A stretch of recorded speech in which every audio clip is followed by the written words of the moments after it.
Joy 99.7 FM. Joy 99.7 FM.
Joy 99.7 FM.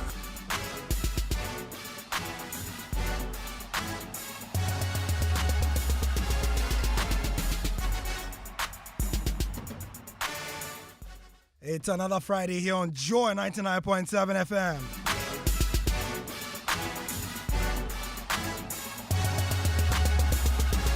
I repeat, it's another Friday on Joy 99.7 FM. I say it's another Friday on Joy 99.7 FM. Joy.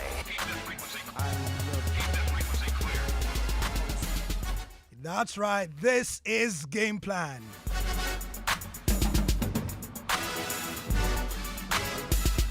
"20 minutes after 1, I am Gary L. Smith, and for the next hour and 30 minutes, we have so much to talk about. In a very convivial atmosphere, but serious, some fun, some banter, and at all times, some knowledge. Local and international will be bringing you the best international analysis that you can find, local analysis that you can find.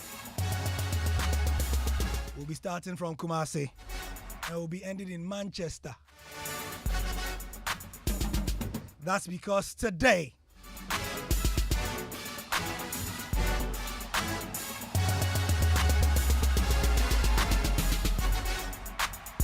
I said today.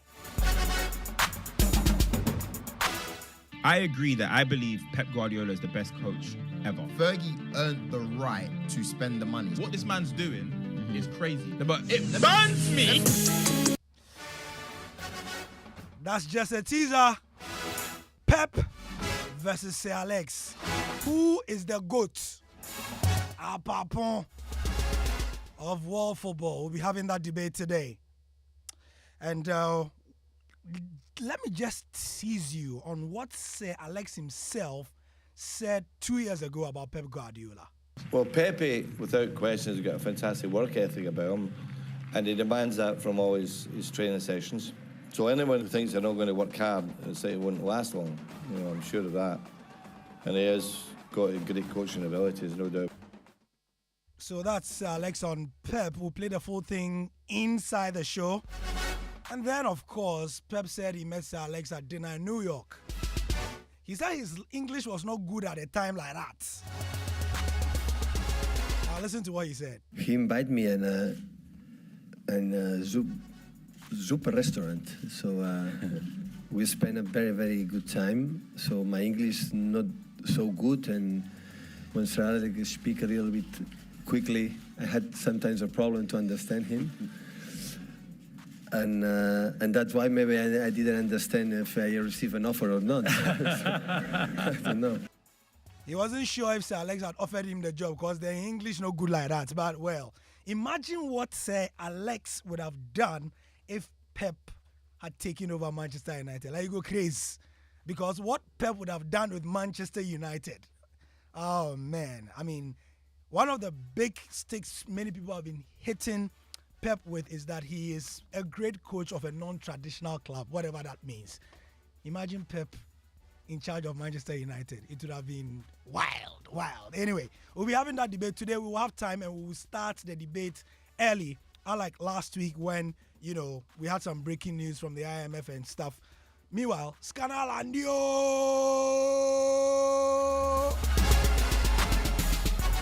Yeah, head over to myjoyonline.com. You see all the details of the IMF and the money that has come.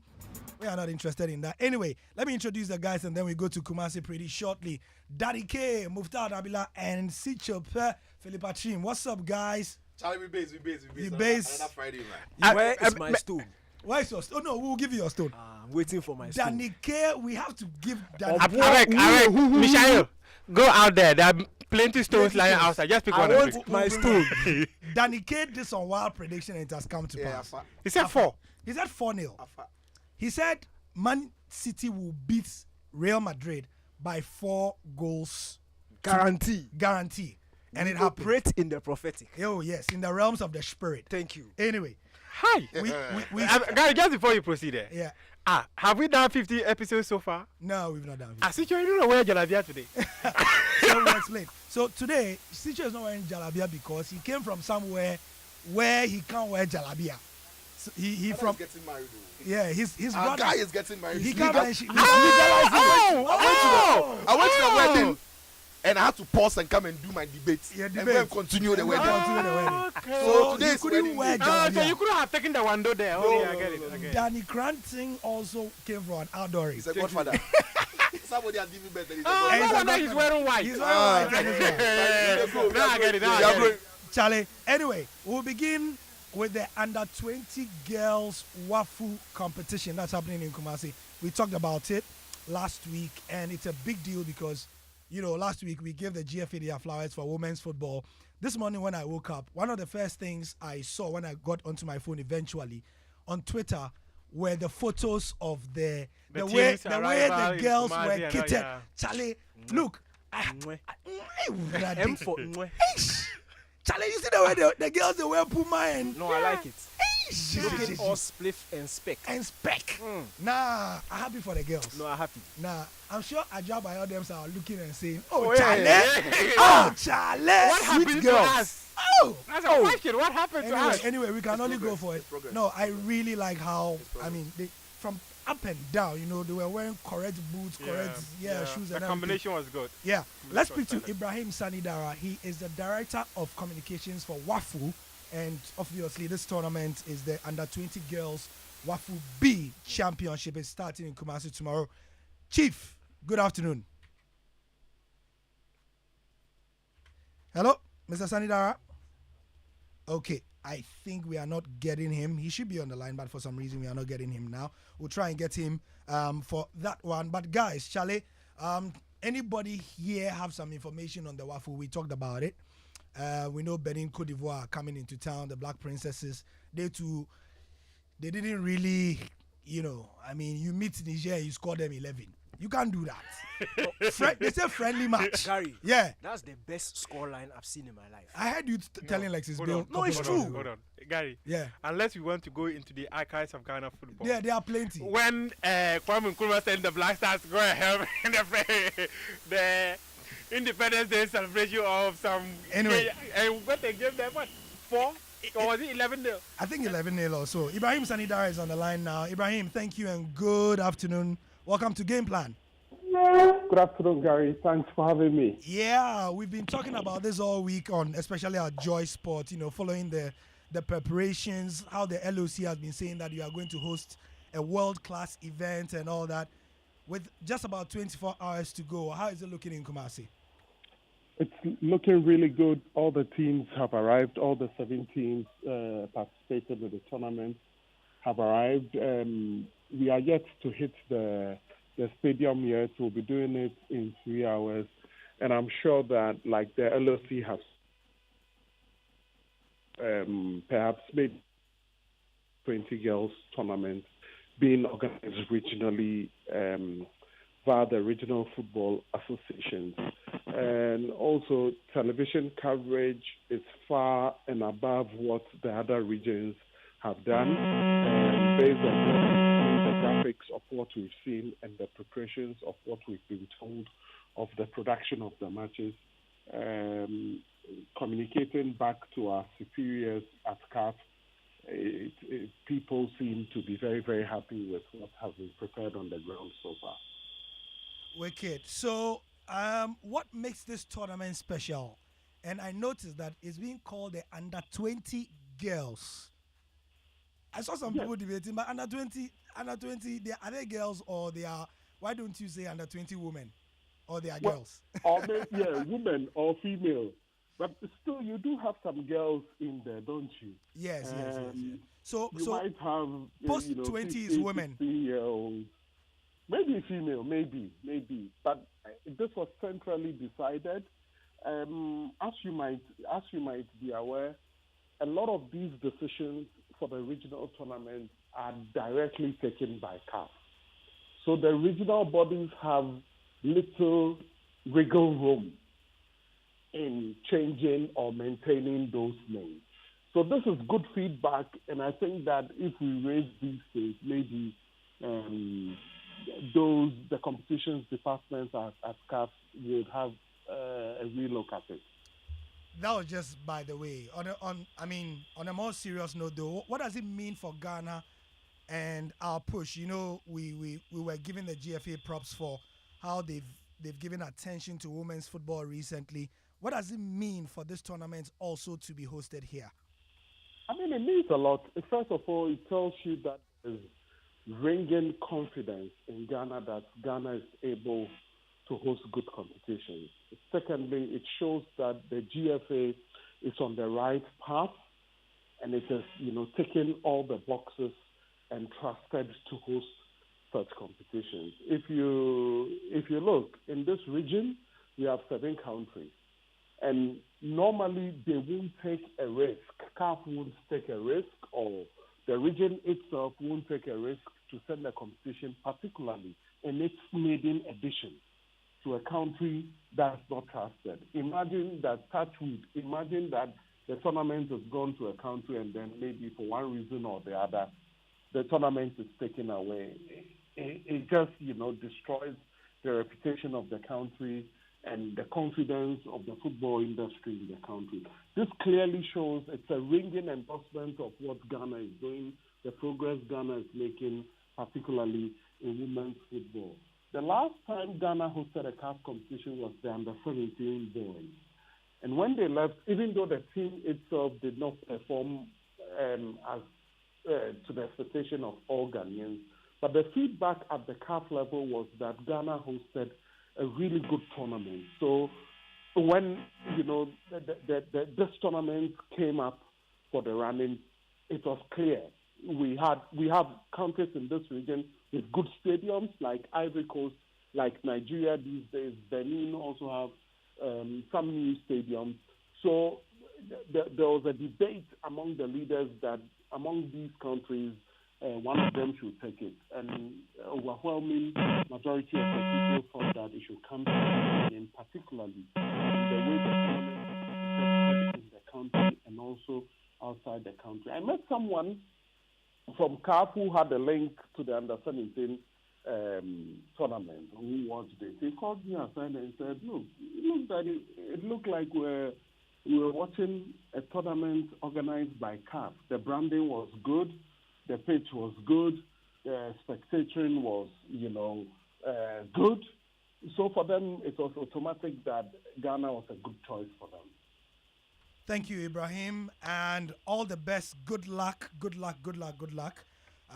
you very much, Gary. Yeah. And we'll be giving you, as usual, all the support that you need from our sister stations in Kumasi, Love FM in Shira, and even we here in Accra with Joy and Asempa as well. All the best. Well done, Gary. Your focus on Ghanaian sports and Ghanaian football is well noted and well appreciated. It's the way to go, and your leadership is showing through clearly. Thank you very much, Gary. Okay. So it's beginning. Under 20 guests.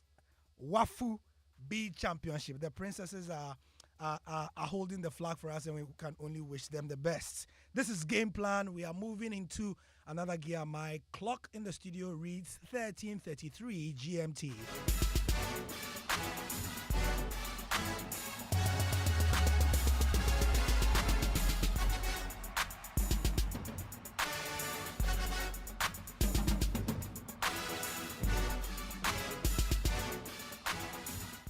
All right, so I was just coming on air when I saw this quote from Jose Mourinho. Charlie, the man just like fight. Who has seen Jose Mourinho's quote? Who has seen it? I'm not sure which one. I don't say what.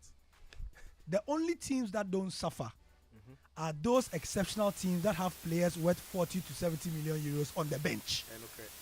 Okay. For example, Julian Alvarez, Phil Foden, and Riyad Mahrez entered yesterday. We lose 4 to 5 players and we suffer. Here at Roma, it's coming in because it's their turn. We invested 7 million euros in the market and we are in the final. Yeah. Therefore, what we did is extraordinary. Whose shade is this? Pep. Whose shade is this? Pep. Whose shade is this? Pep. Very unnecessary. Very factual. It is not factual. Very factual. Phil Foden is an academy product. Julian Alvarez was less than 5 million. So what is he talking about between 40 and 70?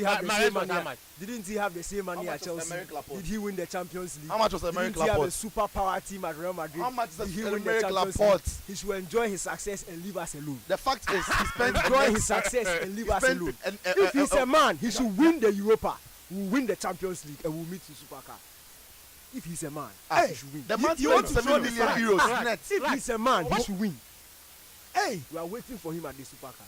The Champions League have been but you have not. Thank you. The That's Champions even League the is have point, no though. win finish. Charlie, I say I operate in the prophetic. If you want me to drop another one, You wait. No, gotta make it do No, another. if you go do am, I go make you do am. you I can't want rush you. the prophecy. If you hear me talk, you don't want to do that thing. What the prophet Well, I wants will to do nudge one. or what he says. When the time is right, the spirit will descend on you. Okay, all right. Hey, but Jose, too, what can shade with this No, one? no. Sometimes, Jose, he just needs to take part of the headline. I know, man. Manchester City are in the final. Come on, let's say something. I mean, let me drag it's something in been- the middle. It's been a while since Jose has been in the headline proper. But wait, proper. Yeah, do you guys not think that what Jose has done with Roma this season yeah. is bigger than what City have done? Look, this morning it No. was a hot topic When on you my put- my old school debate when you group. put the eh? two, hot, when hot, you put the hot, two hot. side by side, Yeah. AS Roma, Mhm. City have been building up to this for like 10 years.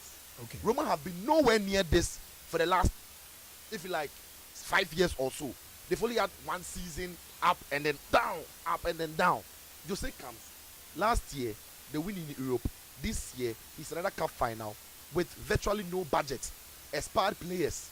So what? I'm not saying that Mourinho is better than Pep. I don't think so at the moment. Yeah. But what he's achieved with Roma this season, Yeah. when he puts it side by side in context, the fact that he's not had the luxury to build a team of his own because there are no fans, I think it's a remarkable achievement by Jose. But the Roma team was not. It's a decent team. It's not exactly cheap. It's cheap. It's the most expensive team in the Europa League You are this in a season. tournament No, where your it's not. teams are on They your play same Juve. level. No, wait. You are going to the final. You want to compare No, that wait. to Pep Guardiola. Wait. As somebody said, That team is Europa League, they play with teams where they get biblical names. No, and that is why it is Roma. Thessaloniki and teams. That is why it is Roma. That's why I'm saying that when you put it side by side, Yeah. that Roma team is cheapo. Matic is free. He won't play in any top team in Europe again. No team See, wanted the Dybala. context is Europa. City. That's what I'm saying. So by Leverkusen, Yes. have they been building up to this moment? No, they've not. That's what I'm saying. That when you Roma, City have been building up like this. No, is you see, Roma. you can't compare the No, metrics of the Champions League to comparison that you're of trying to Europa. do is where I So find the it fact very that you've difficult. woken up and you've gone to Europa semi-final, you can't equate that to Champions. Okay, I beat the owners 4-0. 4-0. Wait. 4. City have been there before. No. On their way to Real the Madrid final. doesn't lose semi-finals by 4 goals to No, nil. I mean the They score don't lose different. 4-0. The score, but Roma don't even play I in didn't European just beat finals. Real Madrid. I Roma, started them. Roma, they don't play in European finals. It doesn't matter where it's But conference league. Manchester City also don't play in European They've been there before. once. But they are there again. But last season you won. That's You what won I'm and when they didn't even win. That's what I'm saying. That's what Jose has done with them.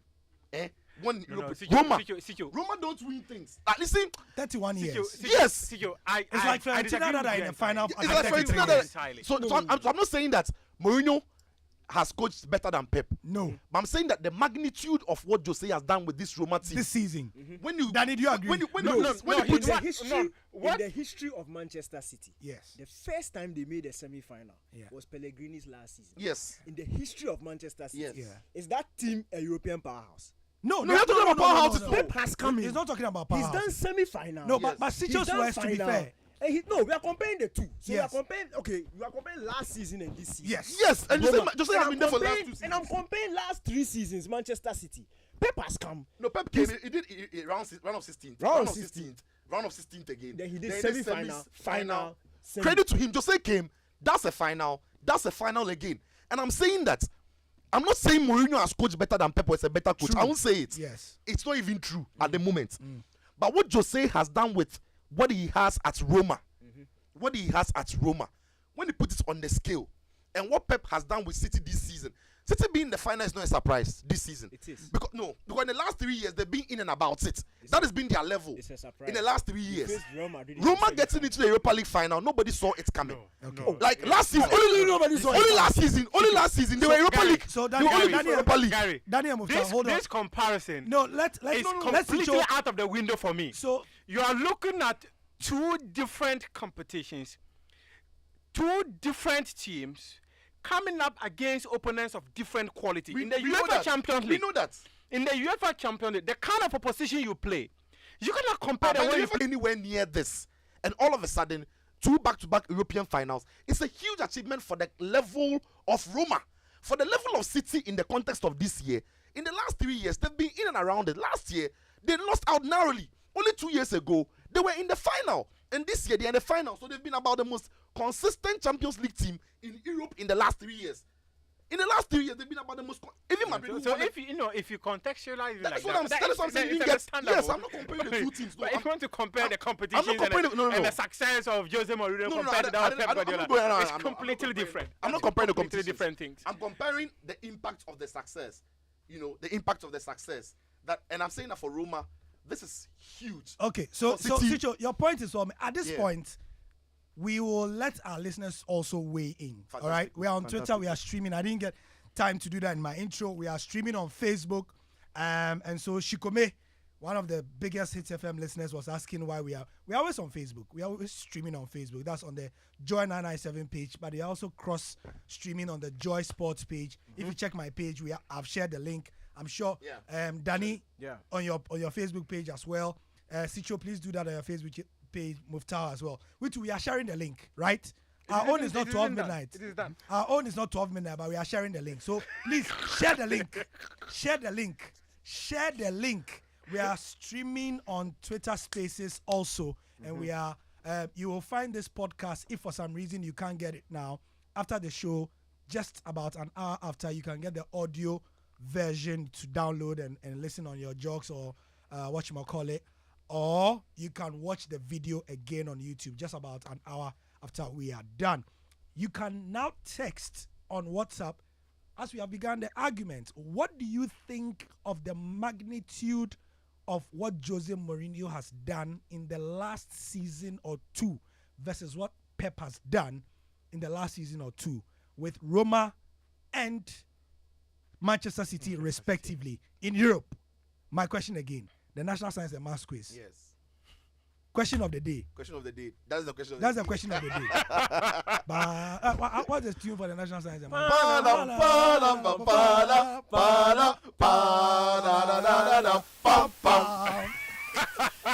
So, Sicho School, Danny Grantin School, this is your question of the day.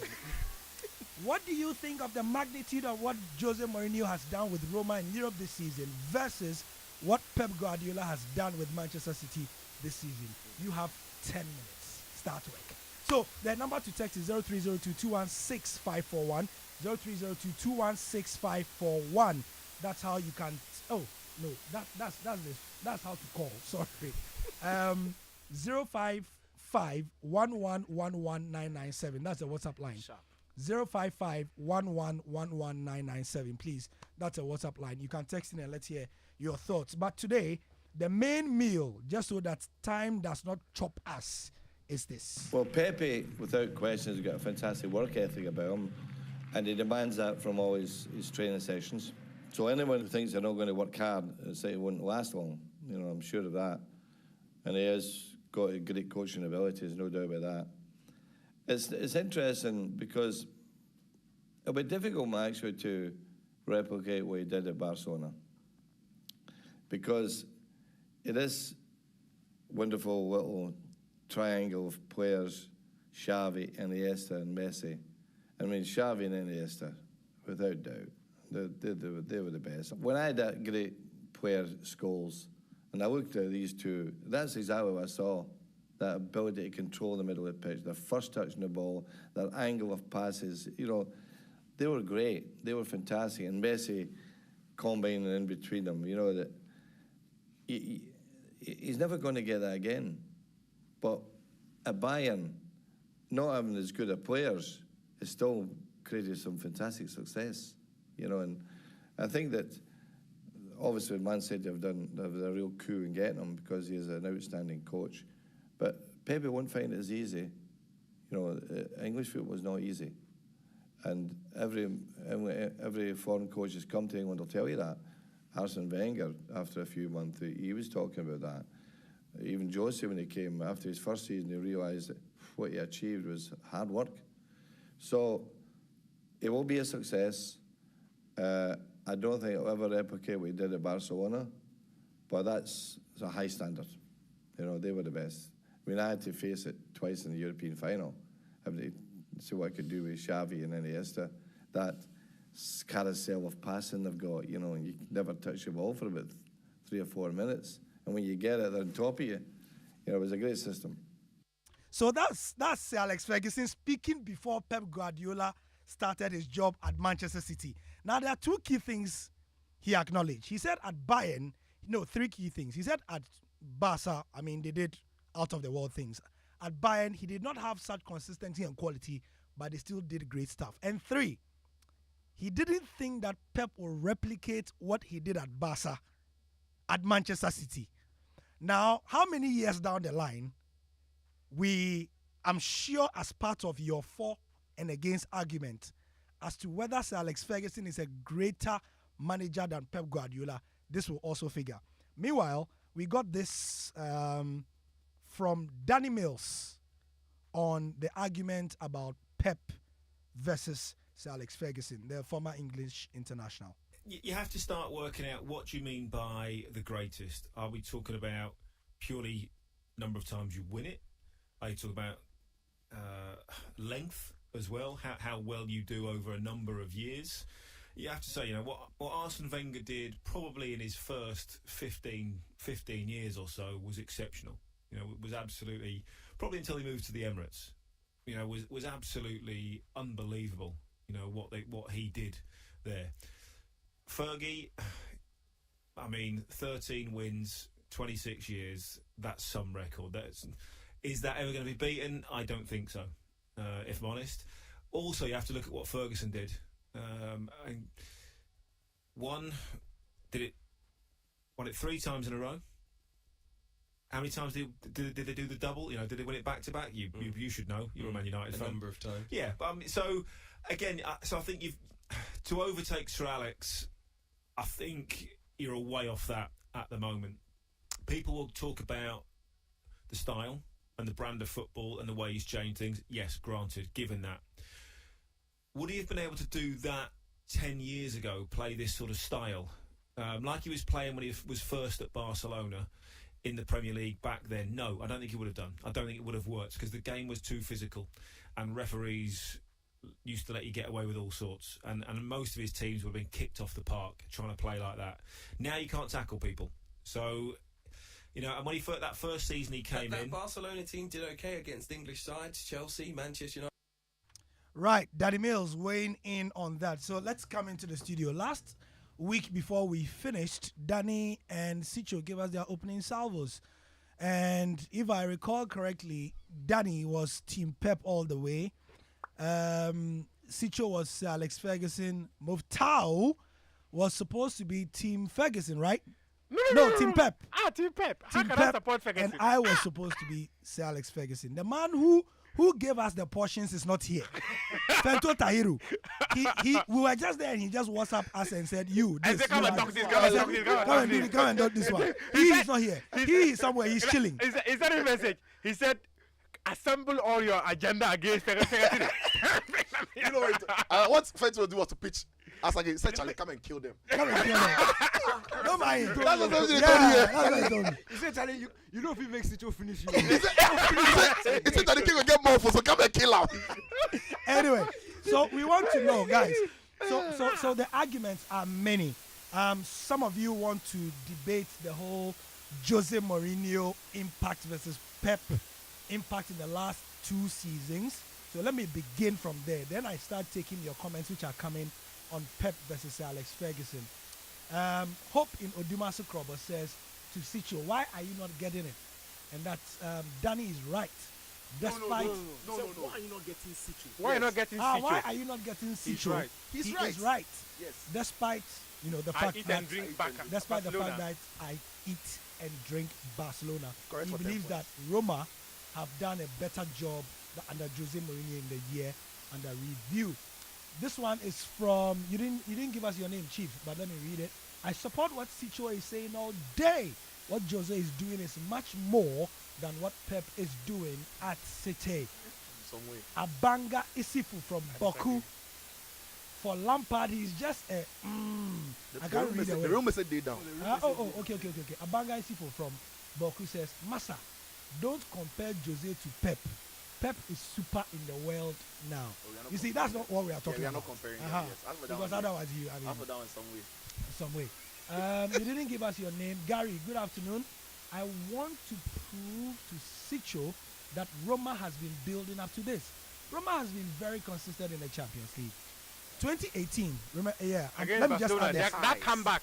Is that yes, Yes. one big thing they will play some good states and when AC and Inter were not some way. Don't Charlie, forget just what they went did to up. Barcelona. Eh-heh. This team has played in the Champions League quarter and it's a semi-final. completely different team. They are actually playing guys below their league. Okay, so that goes to different buttress Danny's point. Mourinho and Pep cannot be compared. This is from Danny from Afinia. He says, in terms of their respective squads, I will personally give it to Mourinho. He's a fantastic coach. Ampon from Cantonment says, Pep has been building this team for things like this since the first day he walked into the tunnel at the Etihad. This is the level they are supposed to play at. The real question is this. If City had failed in the Champions League consistently with this team, and Mourinho had also failed to reach back-to-back finals with this Roma team, who would have been quickly referred to as a failure, or better said, as an underperformer? Pep is great, but Jose makes it happen with what he has, and that is incredible. That is Ampon from Continent. Yo, Gary R. Smith, what's up? What's up to you too? This is Hot Tea Bread. That's the name of the person who has sent it. Hot tea. It got vibes. It's a tea bread. He said his name is Hot Tea Bread. Bread. And he has written, oh, Chale, with eagles. Now to his main comment. Jose Mourinho, aka the special one, does not need money to win cups for a club like the way that fraud guy called Pep always wants. The special one did do wonders with Porto, Inter, and he's now doing it at Roma. So please pardon my take. But Pardon your take, Porto. Pardon your take. Pardon your take. Chale, you do Today, no pardon my No take. pardon Take my it take. away. Tea bread. Give that a pardon my take for us. Make I read them again. He said the special one did do wonders with Porto, Inter, and now he's doing it at Roma. So please pardon my take. Fantastico. But Mourinho is by far better than Pep, the fraud guy, because Pep can never win the Conference League safe with Roma. Hey, Charlie, Hey, this Charlie. thing, if the guy himself read it. Like you go be brutal. Because the way the guy typed the thing, You if know, you are reading he it, typed service, you are reading his voice in your head. The hat, it take put inside before it type of Charlie. Stanley from Achimota says, hello Gary. Let's not forget that Carlo Ancelotti's Real Madrid went to the Allianz Arena and thrashed Pep's Bayern Munich 4-0 in the 2014 semi-final. Oh, yeah, Let's not forget last year's semi-final also. So yes, Carlo Ancelotti has also thrashed Pep before. And this one goes to Danny. Yes. Take 'em. I am Bismarck from Kweu Asakra. From Kweu Asakraka. This one is a thesis. This one is a thesis. I think Pep has done really well and he deserves the credit for what he's done. However, I think what Jose has done with Roma has a slight impact over Pep's City, and these are my reasons. Thank you. Number one. What Jose has done is slight. You see when you're doing your project work. Do you know why? And you write 1.1. 1.1. 1.2. But do you know why I like our listeners? Hey, they be intellectual. They are the same. They are the same. See, this show. And I like it. This show. Forget. You can't come and say something basa like But that. They'll roast you. But do you know the tagline of this station? Discerning people are listening. Discerning people are listening. You come and say something. They will. So wait, 1. S for Seho. S for Seho. Let's go.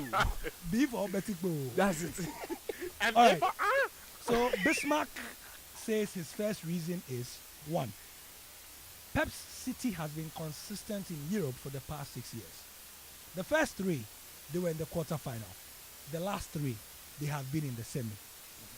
2. For the past 3 years, Pep City have been favorites to win the Champions League. That is, what they have been doing has always been expected of them. But they somehow managed to slip. 3. All these can't be said about Roma. They have never been favorites, but they are winning. 4.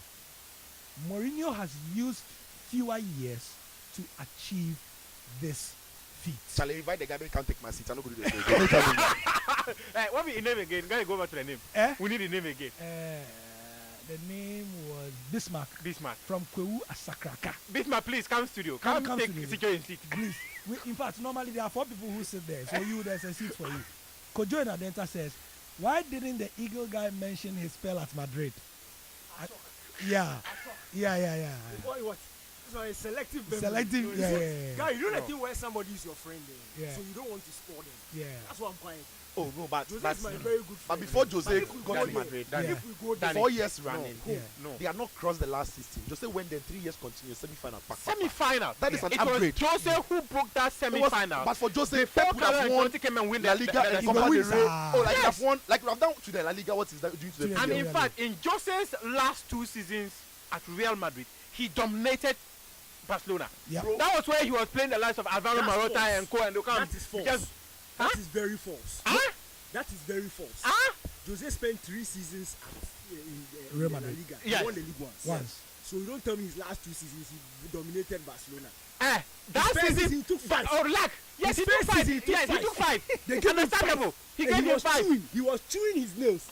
They gave him 5. Relax, Danny. Relax, Danny. Do you recall the season he was playing Alvaro Morata and Co? He will go to Camp Nou and beat them and come back to Bernabeu and give it to him again. Forget. That Barca team. How many times that Barca team that even Fergie is saying that he's not sure Pep can replicate again. Yeah. For Jose to have won the league against them. That's right. Yes, bro. But wait. You see, you boy, you are funny. Even your statement is proving how good you see Pep. No, Pep. Because no. That Barcelona team. Oh, you relax. Jose Mourinho had Benzema. He had Di Maria. He had Cristiano Ronaldo. He had Kaká.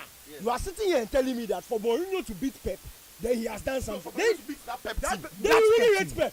Then you really rate Pep. No. For a whole Jose Mourinho that's Pep to be team. in charge of a whole Challenge, to beat that Pep team. Challenge. Consider the amount of money Danny. No. You see, Danny, you've even forced your host to have an opinion and disagree. No.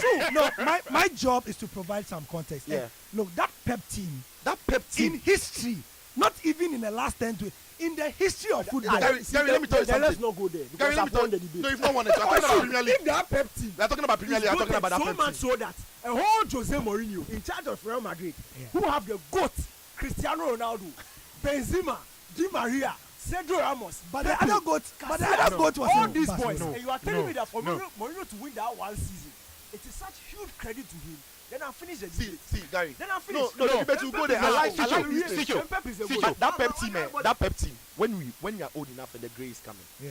We'll catch the babies. We'll catch the babies. We'll sit them around. Uh-huh. And we'll tell them the story that there was a team in our generation that could play 100% possession. Nobody would touch the ball. Yeah. You recall, Gary, do you recall? Make your point and then let me read Inter Milan versus Barcelona? Yeah. When Inter Milan defeated Barcelona and made it to the semifinal of the UEFA Champions League in 2010. Yeah. What team was that? Do you remember the 5-0? No, we remember. You see, we can it's do a inside. No, you see, simple. Yeah. Go to that period. Check the head to head. You can't tell me you dominated. Check the head to head. Me at that. Oh, everybody knows me. Oh, me. When it comes to Pep Guardiola, Gary, I am so who that became very Paul. season. I am so Gary, who became that Paul. very At that season. time, I didn't like Pep. I couldn't stand him. But I reached a point in my life. You see, Saul, when the light hit him and he couldn't see. You understand? Yeah. The light hit him. I said, Salute. The thing is there. You mean the Damascus moment? You can't hate the goat. You can't. No, You Danny is getting everything but wrong. you can't hate the That goat. very season, Pep Guardiola defeated Barcelona 5-0. Yeah. When it mattered most, when there was a trophy in front of them. So the league was there's no trophy. Relax. The league they give flowers. I'm done. The league they give flowers. No, Danny, hold on. That was Let a me long. start It's a marathon. It's a marathon. Not a sprint. When it mattered most, when there was a trophy in front of them, the Copa del Rey final, Cristiano Ronaldo scored the only goal in that season. The good. And Real Madrid won that Copa del Rey. So, stop. I understand you. Yes, but so that, you know why Danny the funny me? Danny is so conflicted because on one hand, no, you see, that's why I don't want to go there. he has to defend Pep, who he likes, with Cristiano Ronaldo, who he likes, against Jose Mourinho, who he likes. With Pep Guardiola's Man City, when he's a Man U fan. Yes. It's a way. Your life is complicated. No. Anyway, some of the comments are coming. Now get ready for another thesis comment. And for listeners, look, I really appreciate that you are taking time to sit down and write these very nuanced and intelligent comments. You know, it separates you from the rest, and thank you, and it makes the show what it is. This one is from Charlie. Charlie, but Charlie.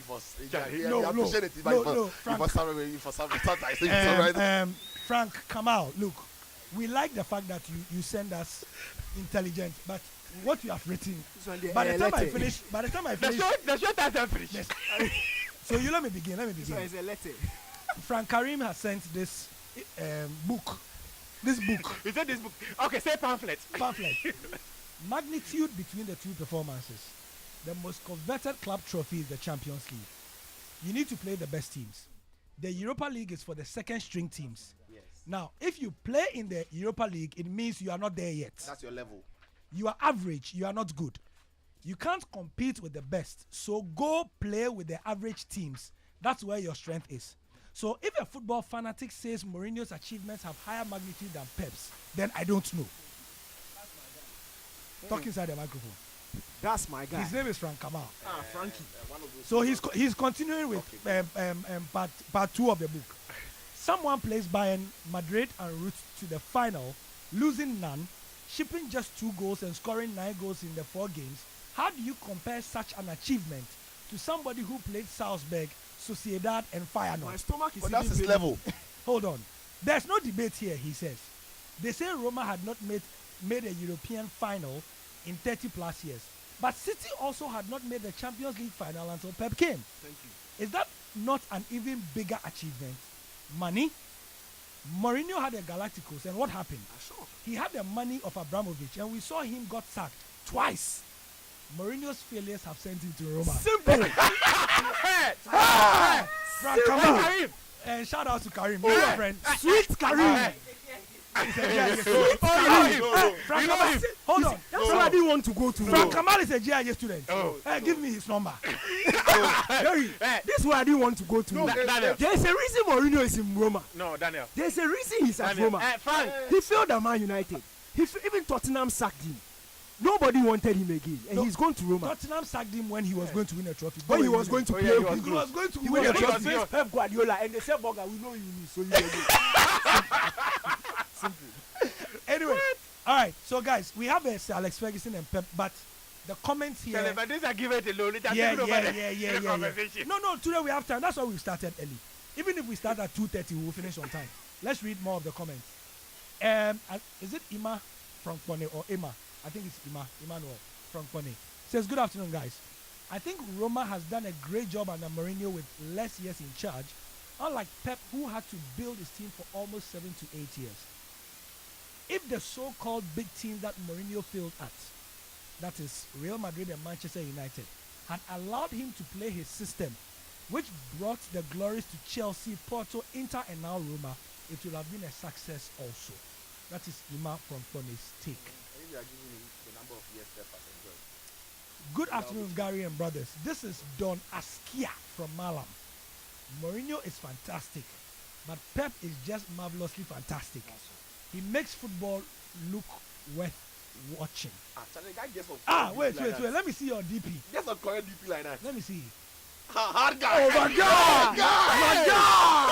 My God! See me, Sile. So, listeners, you see, because it's radio, it's a descriptive medium. Thank you. Now, Don, you see your name crying, your DP crying. Don Askia from Malam. So Don Askia's DP, it is a man in a swimming pool. In a swimming pool. With a lady on the side of the swimming pool. And the lady is in a bikini. Oh, Chale. And the lady is in some shorts. Oh, Chale. And the woman is holding. Oh, Chale.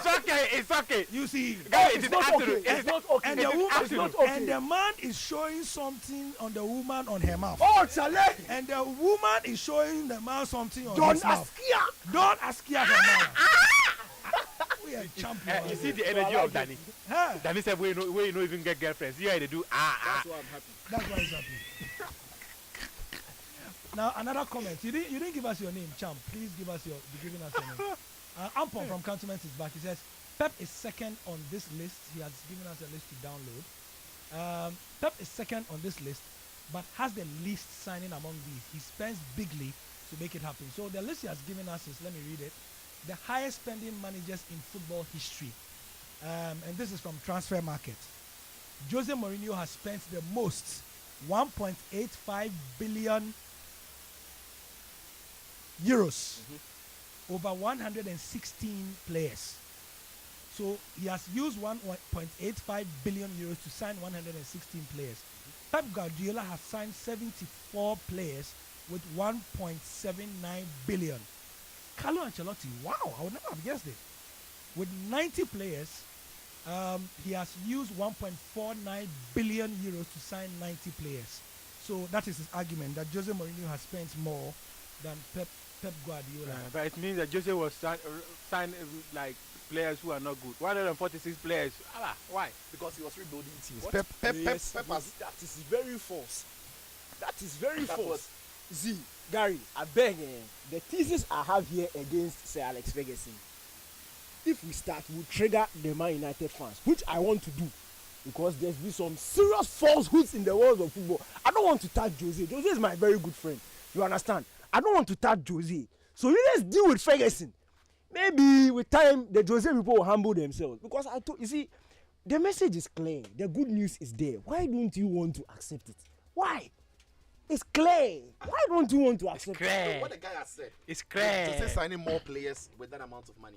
If you do the ratio to the number of players, and when you also put it in context, the place where Jose has been, he's normally been in place where he's building teams. He's had to create his identity into teams. Pep has been to at least 2 places where he's had a settled team or he's called players from his academy, like in Barca. Yeah. He's using Busquets, he's using the boys that are there, Lionel Messi. He didn't have to spend so much. When he came, when he went to Bayern Munich, it was a more settled team. Didn't have to spend much. Jose went to Chelsea, he had to spend because he was building something else. He went to Real Madrid, they were building their new set of Galacticos. He came to Man United, he had to rebuild after, LVG. So you have to put all of that into. I don't buy the you are spending money thing, because the assignments are different. Yeah. The assignments are very. If another manager comes to take over from Ten Hag, if he doesn't spend money, he's not serious. On this Man United team, you spend money. Yeah. Hello, Joy Game Plan. Barbara from Tema. Hi, Barbara. As the biggest citizen in Ghana, Frankie has just made my day. Oh, Frank Kamal, with his argument. Please, Gary, this is Natalia. Is Natalia around? She has been missed from Mutala. I don't know who Natalia is. Oh! Who is Natalia? No, I understand. So understand? No, Gary, you're very Danny. Danny, why are you pointing at me? You. Where's Natalia? Who is Natalia? Sijo, do you know who Natalia is?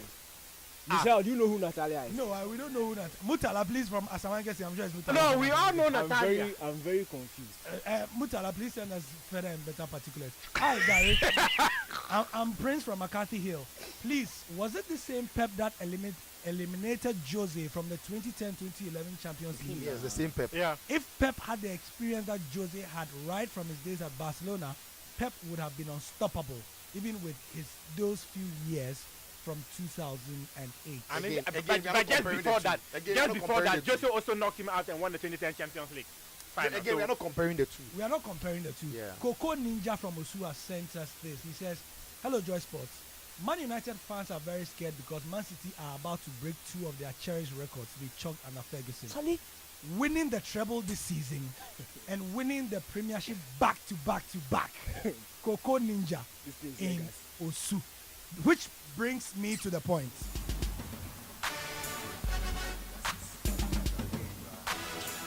I agree that I believe Pep Guardiola is the best coach ever. Fergie earned the right to spend the money. What this man's doing is crazy. But it burns me. All right, guys. The Jose and the Pep set the tone for our main agenda. That was just a first course. Now this is the main meal. The context is that, of course, Manchester City have shown an unprecedented. You see, they are the team of the year anywhere in the world. We know that. But to beat the team of the century the way they have in the semi-final of the Champions League is something special. And they did that with revenge on their minds. Now we know. The pain of last season is what spurred them on to do what they did to Real Madrid. Danny, as your reward for predicting that Manchester City will beat Real Madrid in the second leg by 4-0, please, Pep versus Sir Alex Ferguson, who is the greatest manager of all time? First of all, Gary, I want to say thank you for my stone. For somebody to sit in the studios of Joy FM in Kokomlemle Accra, Ghana, and boldly say that Manchester City will score 4 goals in the second leg and beat Real Madrid by 4-0. It's crazy. But when you operate in the prophetic, when you say some things, oh my God, amen, it has come true. Amen. Now they are looking at me. You are looking at me and waiting for explanations. When they reached the semi-final, Ancelotti was there calling Maldini that see you in Istanbul. You are not serious. You are going to face Pep Guardiola and you are telling somebody in the other semi-final, see you in Istanbul. They'll sit in the stands and watch us play the final. We've prepared 2 seats for them at Istanbul, the presidential 2. They will sit there, Maldini and Ancelotti, and they will watch us play the final. And we'll lift the trophy in front of them. Gary, when I finish this submission, they are going to revoke my Manchester United supporters forms. I'm telling you. Because Ferguson is about to be exposed. Let's remove narratives, okay? And let's look at facts. Facts can never be changed. Narratives, they change over and over and over and over again. Let me give you an example. When Jose Mourinho came to the Premier League in his first 2 seasons, there was this crazy narrative. Wenger said it, Fergie said it. He's buying the league. Chelsea were buying the league. Today we are sitting here, Mourinho can create teams. He can. You see the way it has changed? Mm-hmm. So let's look at facts. There's this false narrative about Sir Alex Ferguson that he won his trophies with academy graduates and average players. A big lie. A big lie. Sir Alex Ferguson literally monopolized the Premier League because of the spending and financial power he had at Manchester United. And the records are there. It's clear. I will not lie to you. Let's start from 1989. Oh, I'm not talking about 2000 and something. 1989. The year Arsenal won the league. He bought Mark Hughes. Mark Hughes had left Manchester United to Barcelona. He brought him back for £1.8 million. That was the second most expensive transfer in British history. The same year, he broke the British record of transfer he brought Gary Pallister for £2.9 million. So in the same season, the same transfer window, he has done second most expensive and most expensive. 3 years down the line, Roy Keane, £3.7 million, British record transfer. So Fergie broke his own British record transfer and signed Roy Keane from Nottingham Forest to Manchester United. Now, the story behind Roy Keane's transfer from Nottingham to Man United is a very interesting one because it buttresses my points and shows you how Man United had crazy financial power and could literally walk and bully any team to surrender their best players. And I intentionally didn't take the transfer story from any other site. I took it from the Manchester United site. Now, United, I think a couple of years ago, they decided to be giving us backstories of some of their transfers. They didn't know they were exposing themselves. But let me start. It says in the summer of this is from Man United's website. ManUnited.com. In the summer of '93, Nottingham Forest firebrand Roy Keane was one player every team wanted to sign. Operating as a box-to-box midfielder or even a centre half at times, at the age of 21, he looked every inch of a world-class performer in the making. Arsenal were long-time suitors, but Blackburn Rovers moved into pole position and they actually thought they had brokered a deal. Keane even agreed to move to Rovers after shaking hands with Kenny Dalglish, who was the then manager of Blackburn Rovers. He had given him his word. Now this is where it gets interesting. The bully, Sir Alex Ferguson, called Roy Keane, and there's a quote, "I agreed a deal and shook hands with him." That is Roy Keane speaking now.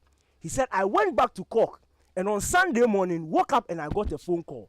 Sir Alex told me, come to my house and we'll meet for talks tomorrow." That was it. Nottingham Forest, Blackburn Rovers didn't have £3.7 million to pay. So Roy Keane had to go to the team that had money. 2 years later, Manchester United set another record transfer. Andy Cole from Newcastle United. The season after Andy Cole had set the 34 goals in a season, the record that Haaland just broke. He was the best striker in England at the time. He and Alan Shearer. And you people all know the stories. Fergie wanted both of them. And he ended up having to settle for Andy Cole for £7.5 million. Then British record transfer deal. The following season, Ferguson goes to Norway, goes to buy Ole Gunnar Solskjaer, makes him the most expensive Norwegian transfer at the time, and brings him to Manchester United. The same season, Ferguson goes to Tottenham Hotspur. And if you know at the time, let me just paint the picture for you. Fergie now has Andy Cole, he now has Solskjaer, there was Alan Shearer, there was Teddy Sheringham. They were the hottest strikers in the Premier League at the time. Ferguson goes to Tottenham and tells them, hey, surrender Sheringham because I want to win another title. Tottenham said no. And they said if Man United wanted to sign Sheringham, they needed to pay £6 million. The records are there and they are clear. Sheringham then came out and made his transfer request public. So it forced Tottenham Hotspur's hand to half the price. And he left Tottenham Hotspur to Manchester United for £3.5 million. So now, Ferguson has Solskjaer, he has Cole, he has Sheringham. And this is a man who plays two strikers. So it means one of them is sitting on the bench. But this is somebody who was winning with average players, right? Let's continue. The following year, Dwight York was he was banging in goals for fun at Aston Villa. One of the best strikers in the Premier League. New image top striker in the Premier League. What did Ferguson do? £13 million. The second most expensive transfer in Britain at the time. Second only to Alan Shearer from Blackburn to Newcastle. Ferguson went to bring him. So now, Ferguson's Manchester United had 3 of the top 4 strikers in the Premier League, all in his team. Most expensive, yeah. Most expensive too. That is cool. The same season, but look, this one is so interesting. After buying Dwight York, literally the following week, Gary, the following week, Jaap Stam, from PSV Eindhoven. 15 million pounds joint with Alan Shearer, another record. 2 years later, Fabian Barthez goes to buy him straight after Euro 2000, makes him the most expensive goalkeeper of all time at the time. Oh. Yeah. Now, at 2000, I'll take a break and just give you some context.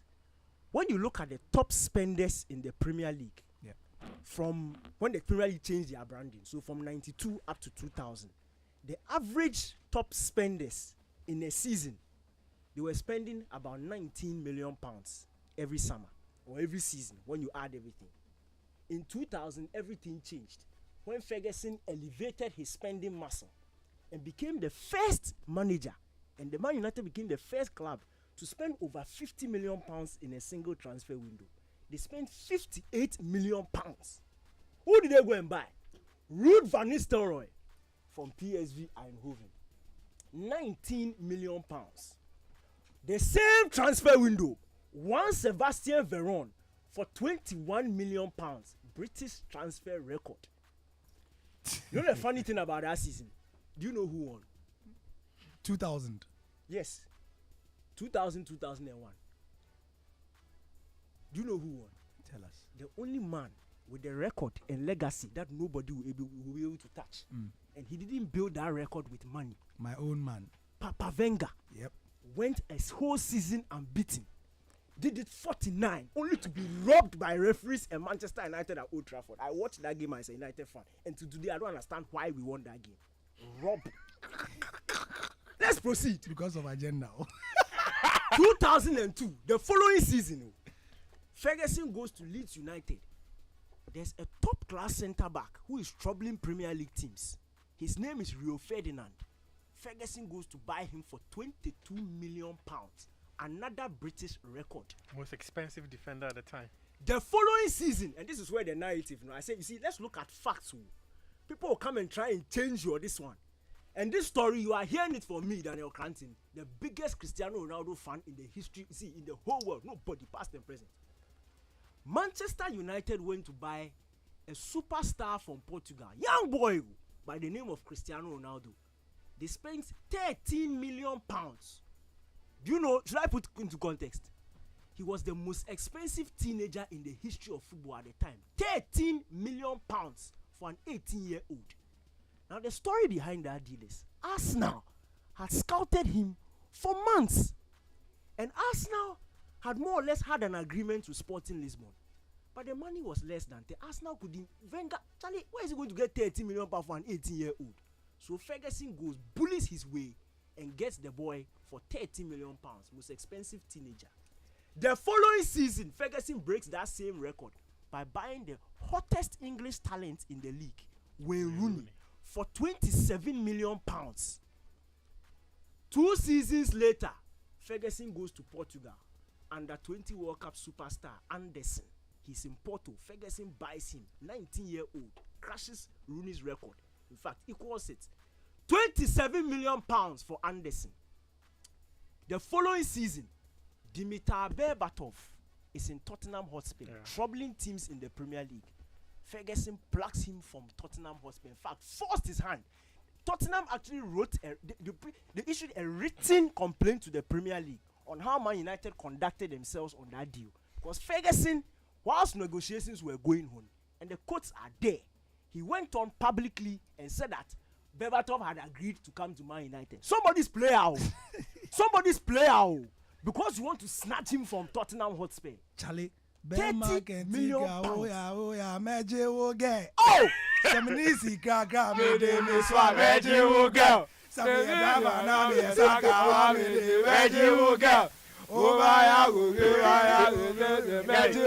Is it this debate? This debate. Me, I don't think back again. I absolutely love what that means. In 2011, I see you are noting things. Ferguson goes on to buy David De Gea, a keeper who has had 1 season top flight experience in Spain. Was one of the hottest goalkeepers in Spain at the time. Real Madrid were watching him. Ferguson pays 18 million pounds for him. makes him the second most expensive goalkeeper of all time at the time. Yeah. 80 million pounds. So if somebody tells you that Man U paid a bargain fee, it's a lie. He was the most expensive goalkeeper to come to the Premier League and the second most expensive goalkeeper of all time. Second only to Gianluigi Buffon. Yeah. Phil Jones, that same season. Phil Jones, who has retired only yesterday Manchester from United, paid 17 million pounds for Phil Jones, making him the second most expensive teenager of all time. Second only to Wayne Rooney. Another Man United signing. So your point is, yeah. No, you have used 5 minutes to debunk the average that. Isn't it more than 5 minutes? Like 10 minutes. Okay. Let me land. There's like more time you put for time for top. There's more time for you. Don't worry. Time Plenty time day. Let me put it into That's context. why we started the debate early today. Fantastic. In the Premier League at the time, Yeah. if you look at the financials of the various clubs, go to the Forbes richest teams list. Man United, Real Madrid. Man United, Yeah, Real in the Madrid. world. Man United's financial power as compared to the rest of the English teams, the gap was so huge. Yeah. So United literally could walk into any club who could threaten them and take their star player, as I've read. Gathered his team with the biggest and the best players in England. In the world. In the world. Yeah. And was winning league after league after league after league after league. That false perception that he won his leagues and his Champions League with academy players, and this is the starting 11 for the team that played the 99 final. Schmeichel was imposed. He bought him. No academy player. Erwin, Johnson. In fact, let me just read the academy players. There was Gary Neville, Beckham, Nicky Butt, who wouldn't have started if Keane was fit. And then, what's his name? And Giggs. 4 academy players. Class of 92. Class of 92. The narrative is that the team was sort of built around these people. That's a big lie. That's a big lie. Roy Keane was a solid member of that team. The front two literally had that was the best combination wise. Andy Cole and Dwight York, the kingpins of that team. Schmeichel, solid kingpin of that team. Yap Stam, the core of that team were not academy boys. The only one you can add is Scholes, because Scholes' suspension was talked more like. It was like if Scholes didn't play, Man, you were in trouble. Yeah. So he was like a key guy. But when you go through Man United's teams over time, the core of the players in those teams were never academy boys. 2008, the starting 11 had 1 academy player in that team. It was Paul Scholes. The rest of them, $1 million buys. Ferdinand, Vidic, Evra, Carrick, Hargreaves, Ronaldo, Tevez, Rooney, money. So if you want to pin Pep down and say he's literally buying his way through the titles, this is what monopoly looks like. You mean Ferguson showed him the way? Ferguson showed him the way. and taught him how to do it. As football progressed, if you watch the final, and the numbers are there, they are clear. When Abramovich's money came to Chelsea, it started changing. Yeah, he blew the concept of normality apart. Thank you. Yeah. There was now a third force. And you see, in all this, I'm not mentioning Wenger as somebody who was, because that is the true legend. That is a maker. He makes a way when there seems to be no way, as in Wenger. He makes championship winning teams with coins. Around the time Abramovich's money came, there was a change. Mourinho comes, he wins the league. Remember, the Barclay card deal had come. Sponsorship money, TV deal. Money started going around the Premier League. So we started seeing more foreign managers. We saw teams like Liverpool at the time. They went to pick Benitez. They could go and attract some of the top players around the world. Gerard Houllier. You go and look at even Tottenham. They went to pick, what's his name? Berbatov and co. 2007, more Arab money came from Man City. Money is going around. So now more forces are being built. Fergie started struggling there. You understand? Now, he couldn't walk up to Man City and say, give me your star player. Because Man City don't need that money. Yeah. They don't need your money. They have money now. Chelsea don't need your money. Chelsea don't need your money. So the big teams were able to Spurs stand don't need their your ground. money. Yeah. Aston Villa don't need And your that money. is Liverpool won't sell to you. don't sell to to you. Yeah. That is the era that Pep Guardiola has found himself in. That Jose Mourinho found themselves in. Klopp has found themselves in. All of them are spending. Yeah. But there's no monopoly because nobody is crippling anybody to become a powerhouse. That is what Ferguson was doing. And that is a serious problem. Now, when you look at even how he was winning, and that's just what even makes Pep the good. If you look at how Ferguson was winning the league titles, 79 points, 80 points. Ferguson's highest ever point tally was 92. Yeah. And that was a 42-game season. 42-game season. 92 points. Jose Mourinho came, his first season, he did 95. He broke it. He said, this is the record for you. 95 points, he broke it. When the Invincibles, Papa Wenger, he did it in a 38 game season. Yeah. He did what? 90 points that season. If you have played one more match, 93, we do record. Simple. That's my point. Look at the points tallies you were winning with. Whilst crippling your opposition, crippling your main rivals, you couldn't even win it clear. Pep has come. 93, 98, 100 points. Somebody is getting 97 points, they are not winning league. Somebody is getting 92 points, they are not winning league. That is the standard that Pep has taken the Premier League to. Which is the teams that were respectively second in those seasons that you mentioned. Pep Guardiola, before he came to the Premier League, you played some of the voice, but it's like maybe because of the accent people didn't hear. So I'll say it with my Ghanaian accent so that the locals can understand me. When Pep was coming to the Premier League, Ferguson said he's not sure he'll be able to replicate that as the Premier League is not easy. 5 out of 7. We are doing 3 in a row on Sunday. That legacy that you say you've left behind, you boom. June 10, treble. We've equaled it. Sir Cecil Jones Atukwefiu, why treble? Pep will become the second manager in history to do treble twice. What's his name? Jose Mourinho, why treble? When you are talking about legacy and you want to be considered the GOAT, you have to do something that nobody can do. Nobody can do. Has anybody ever gone a season unbeaten? That is a legacy. And the man did it when his main rival was crippling him. 100 points. Where will be that? Oh, Larry, where will be that? No. 100 points. The Centurions. You see, the people with legacy, they have names. The Invincibles. The Centurions. You, what is your name? Fergie time. The Treblers. Fergie time. We have Fergie time. Ferguson is a top guy. But when the thing is clear, you see, guy, I will not come and sit here and lie.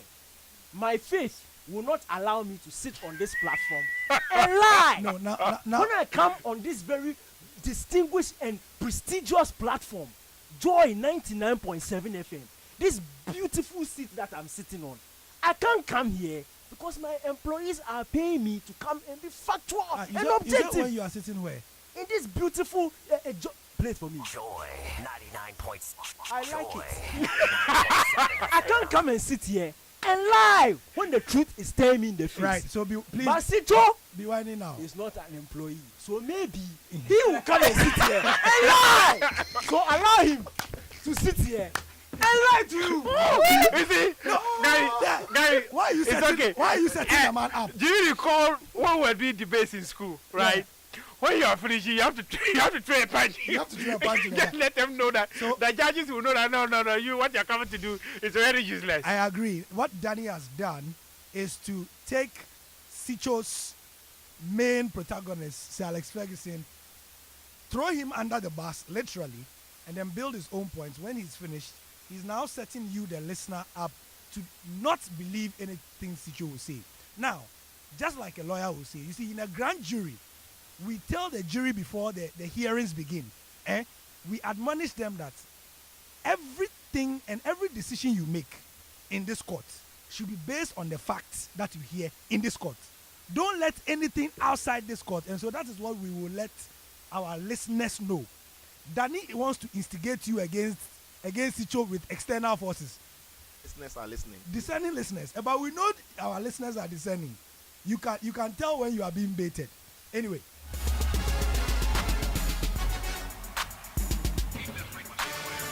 Joy 99.7 FM. So Danny had 15 minutes to give his submission. Sicho, we have time. Right. You can do 5, 10, 15 as well. So lay your points. I'll be brief because this matter is not a debate.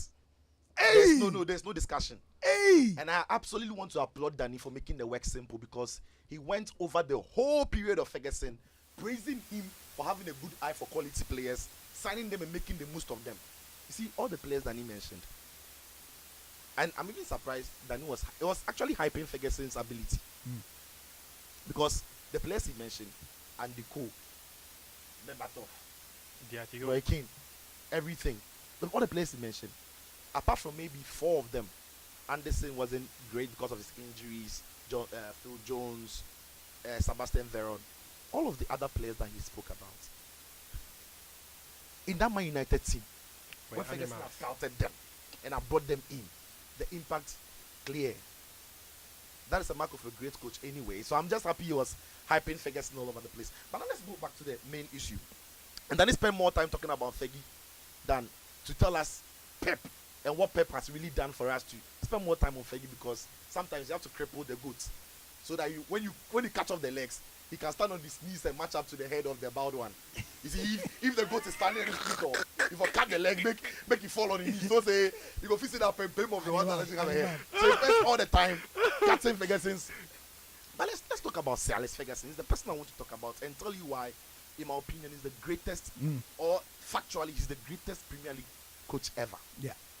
To a large extent, the greatest football manager ever. You see, and I'm happy with the way he started.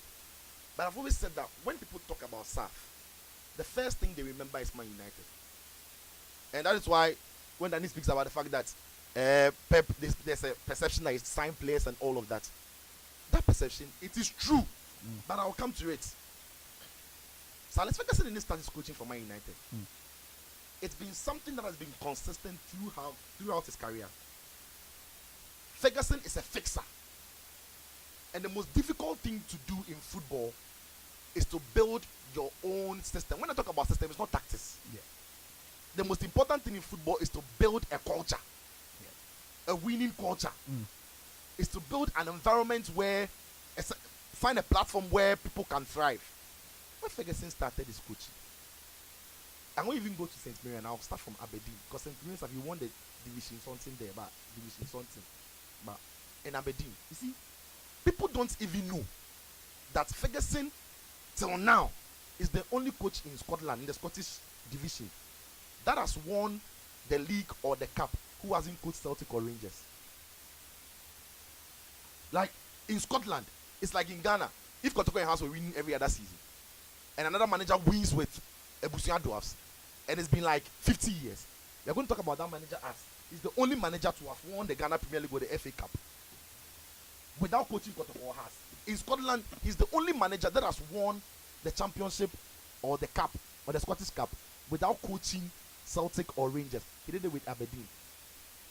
He still is the only manager to beat Real Madrid in an European final. He did it with Aberdeen in the Cup Winners' Cup. Now, the reason why I'm building the premise, we are talking about the premise, I want to build the premise from there. When he took over Aberdeen were nowhere near dreaming of winning anything. But like I said, he's a fixer. He builds. And he himself will mold it from the ground. When Ferguson was in Aberdeen, at some point, he could wrestle with Celtic and Rangers to get some of the best players around Scotland. Do you know why? He had built the platform, gradually built a culture that could make money in terms of Aberdeen. So the money Ferguson is spending, he is part of those who made the money. And part of his coaching is to create an environment that makes money so that he can spend. Like, there are different things. So there's a difference between a country is pumping money for every manager at a certain club. Yeah. There's a difference between in a certain club in a certain country, they monopolize everything. They have the money more than anybody. And somebody who helps make money, or he himself finds a way of making money. Ferguson made the money for Aberdeen so that they could spend and compete. Yeah. That is the reason why when Man United brought him in, they didn't bring him in into the Premier League to come and coach a team that was winning. They didn't bring Ferguson in to come and coach a team that had just made the Champions League semi-final from their previous manager, Pellegrini. They didn't bring in Ferguson to come and coach a team that had a Premier League winner from Mancini, an FA Cup winner from him, and a Premier League winner from Pellegrini. No. Good point. They brought him into a team that were on their knees. A crippled, a team that was struggling. A team that was down, because they knew that it's not only Ferguson's ability is not only about winning in 90 minutes on the pitch or standing on the pitch and throwing his hand about like he was an economist. In fact, one of the first people who redefined coaching and turning into being a manager was Sir Alex Ferguson. Because he managed the club to the extent that the plotting in making money to spend, it was through him. Yeah. So when you only pick the spending part and you don't talk about how they made the money, you've missed the point. Yeah. You've absolutely missed the point. You see, that is why when you praise Arsene Wenger, I like it. Yeah. Because Wenger is widely regarded as the second person who did it as successfully as. If Wenger didn't even at the point agree that, Charlie, let's sacrifice the spending and build the Emirates. Yeah. Wenger could have probably won more than he won. Agree. So that is, so when you're talking about managers, that is the level. Coaching is different. We're talking about the greatest Premier League manager. If you like add coaching, and I'll come to that one too as well. You have time. Oh, time day. Yeah. I'll come to that one too as well. See, now Ferguson comes to Man United. The team is bad. Like, people don't remember. You see, Gen Z and Twitter babies, it is difficult for them to remember what Man United were like at the time when Ferguson came. Please remind us. The team wasn't good. The team wasn't winning. The team didn't have a culture. The team were full of old boys who thought that you didn't born a boy at and a drinking culture and drinking culture, partying, baby girls and things. Who's men?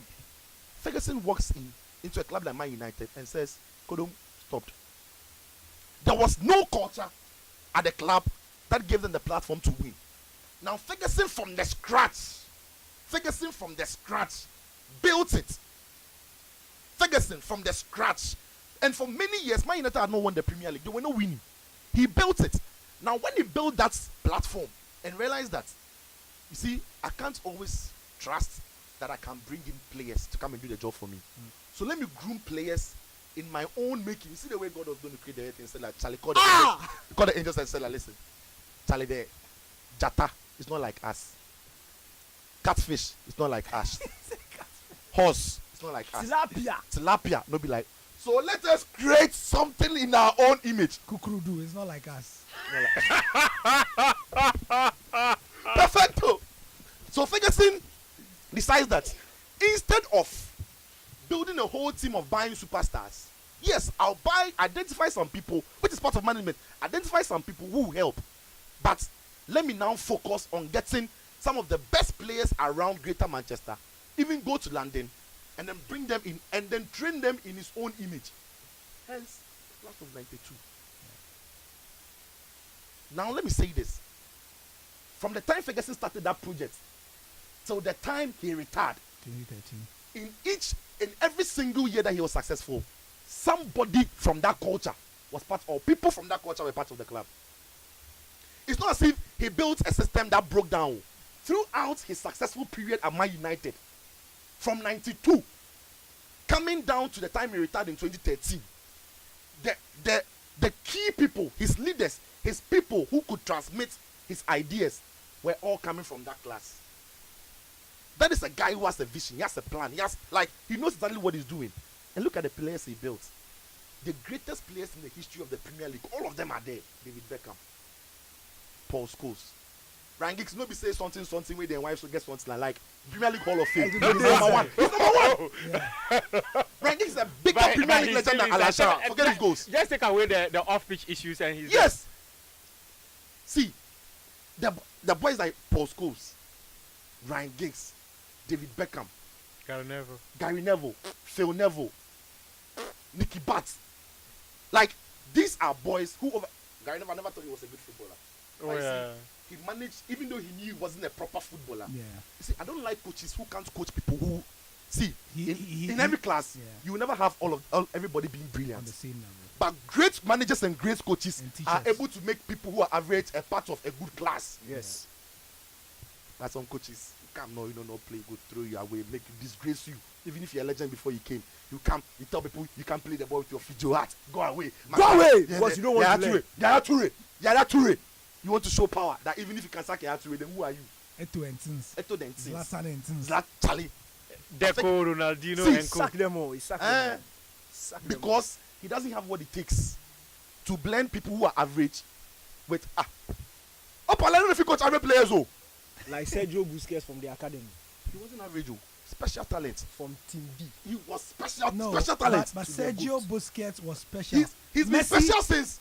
Messi, it's on record. Yes. When Pep brought Sergio Busquets from Team B to the first Barca training, Messi walked in, saw him, went to Pep and said, this guy can play. This guy is the guy. He said, this guy can play. This guy is the guy. Yeah. The guy was special from Titi. So, you know, Pep says, I mean, he knew that, but he was not sure. But when Messi told him that, this guy can play, that is when he knew. Charlie, Pep used Rico Lewis 2 days now. He said, no, you don't train again. Go back to the guy did it. Why did this? Why you train without the training? He did the first team inside. He can't watch the training song. No, he did the first team. He can't watch it, he plays off. But that's beside the point. Now, what Ferguson did, and it was great, was that. Yeah. You see, and what Muftar and Danny said, it's not true. Ferguson wasn't buying from Chelsea. Even at the time that Chelsea were not Chelsea. He wasn't buying from Arsenal. He wasn't buying. He was buying from Spurs. Everton, he wasn't buying from Villa. Liverpool. Yeah, he wasn't buying from Liverpool. He would never do that. So when you say that this era, Pep can buy for Ferguson never bought from Liverpool. Which Liverpool player did Ferguson buy? Where Chelsea players at that time, and then no Saturday for who he buy. Ferguson was buying players, good players, and you see at that time there were several good players in other teams. Ferguson would go there, buy them and make them great. You go and buy them and make them great. Now let me move on from that one and come to something that everybody underrates. That I hate. How long Ferguson stayed at Manchester United? See, when you are in one institution and you have to always remind yourself that you have to be successful, you can't be comfortable. It's about one of the most difficult things to do. Anytime you make a move, it's a new challenge. Yeah. When you are at the same place and you become a god and you become the one, Ferguson becomes Manchester United and he has to challenge himself to win. No manager can do that in the history of football. It won't happen. Yeah. He was there for 26 years. 27. If you like, make your guy try, make it see. Make it try. Make your man. Make it try.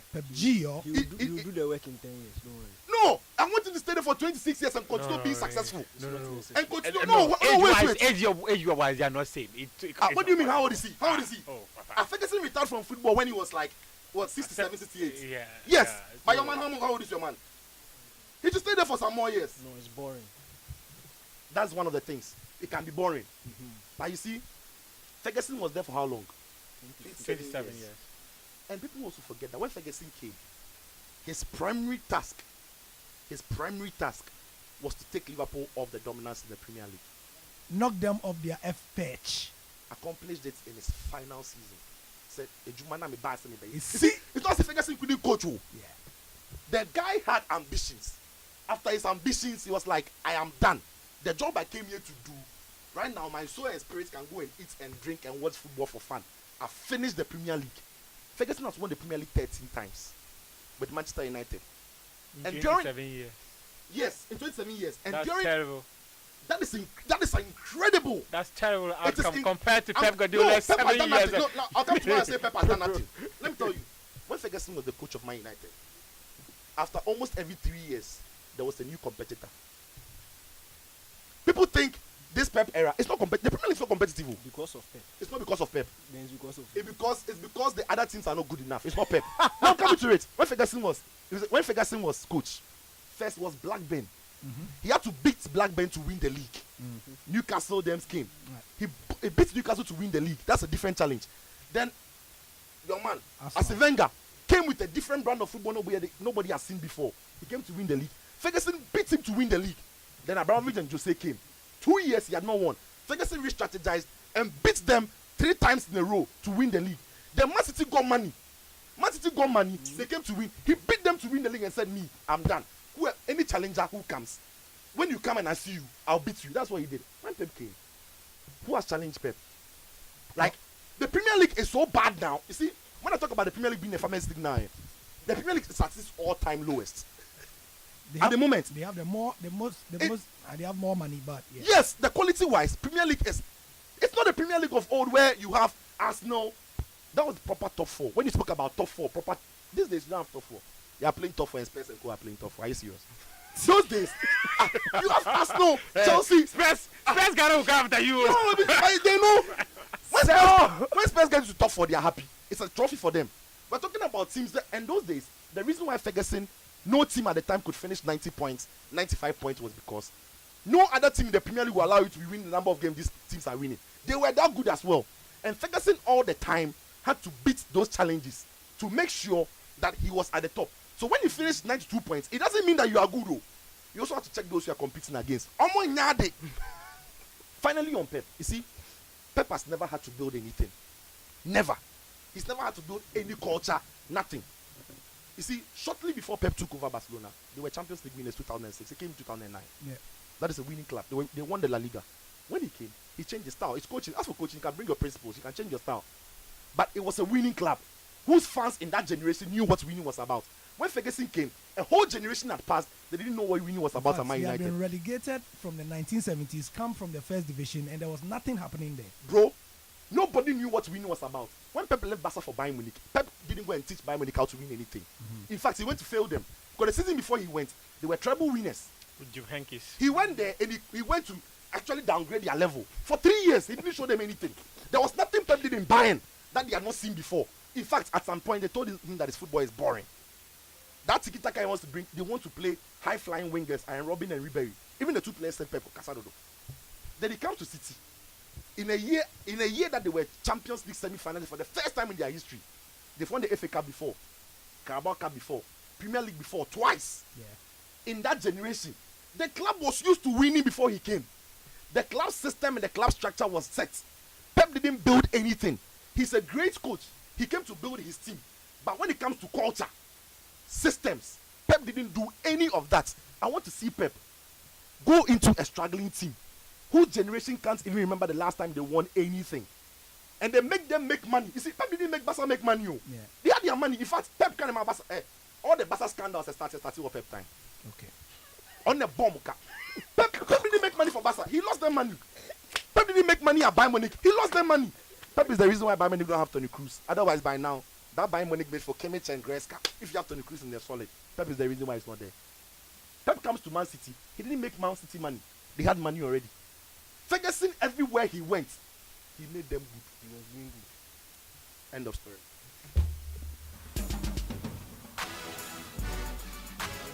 Joy 99.7 FM. Gary, we need to come back the results. Well, this is game plan. There isn't much to say, Charlie. I mean, this is why game plan is game plan. I get the scores. I mean, I was prepared for this argument.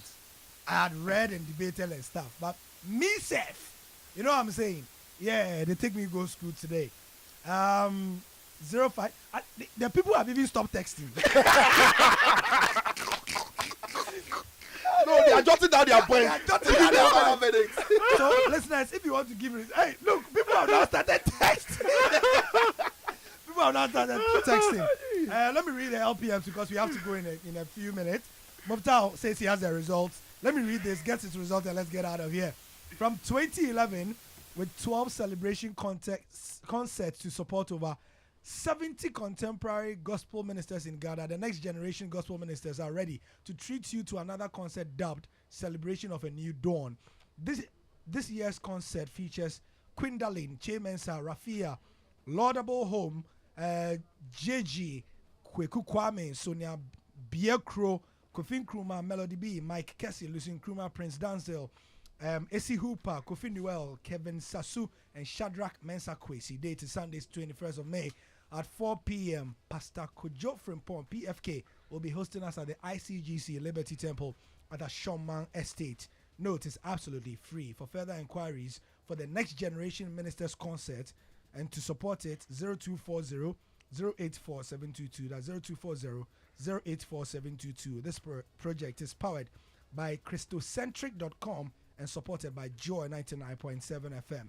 Also to say that Mr. Christocentric, Fifi's Forcing today is marking 17 years on radio. 17 years. Today is his 17th anniversary on radio, Mr. Christocentric. If Pep likes to stay at City for 17 years, you go see how difficult it is. We beg. It's okay. It's not a stray bullet. Anyway, for over 50 years, Duraplast, your reliable partner for quality plastic products such as PVC and HDPE pipes of various sizes have over the years progressed to become a leader in the plastic industry in West Africa and parts of Central Africa. Water tank is here. The ultimate tank for water storage by Duraplast comes with an optional water level indicator that lets you know exactly how much water you have in your water tank. If it's 5,000 liters, it means 5,000 liters. And of course, it's very durable. Water tank, water tank. Remember, Duraplast, where it goes, water flows. Life is a dream. It is historic, iconic, and thrilling. Life is a Dream is a play birthed in Spain in 1635, caught the eyes of the world, and now in Africa, in Ghana, it's the Afrocentric edition that is done by Latif Abubakar.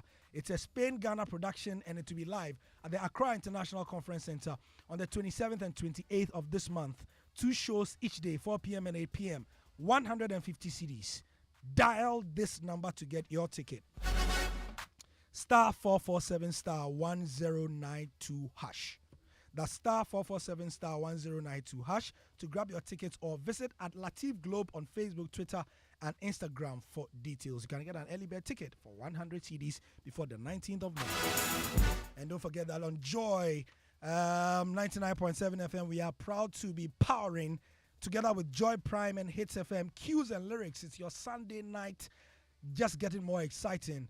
It's a music competition that aims at unearthing music potential in contestants while providing Joy Prime's cherished viewers the ultimate entertainment. Watch the 12 budding musicians as they journey to stardom. It's on Sundays, 8:30 p.m. only on Joy Prime. Cues and Lyrics, bring on the music. Joy Prime is the ultimate experience.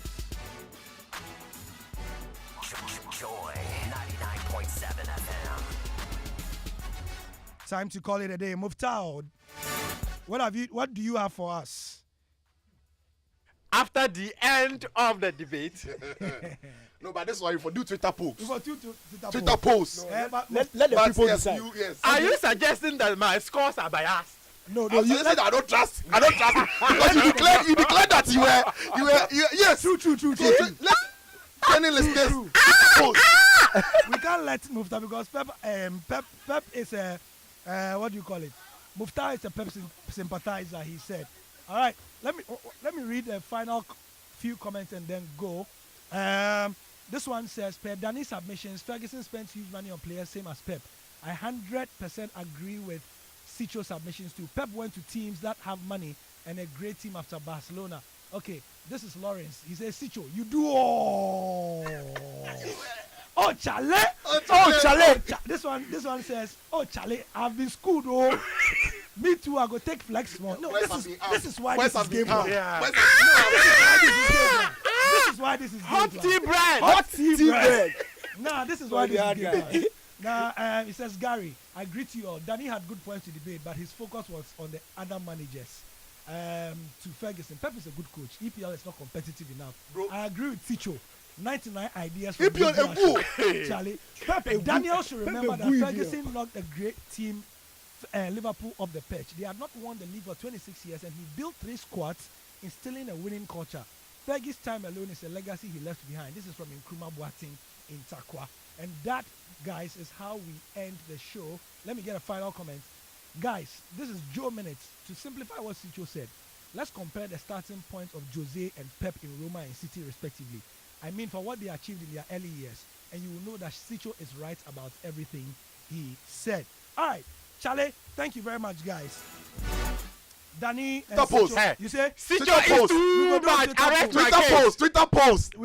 Happened to Francophone. He says Sicho be too much. Sicho be too much. Twitter post. We'll do Twitter polls and look at the results later. Fantastic. With 3 minutes to go today has been a wonderful show. Charlie, wonderful show. Thank you to Muftal for giving us correct backing vocals. He said, Ask Danny the bad guy. Ask Danny to do it. Take it.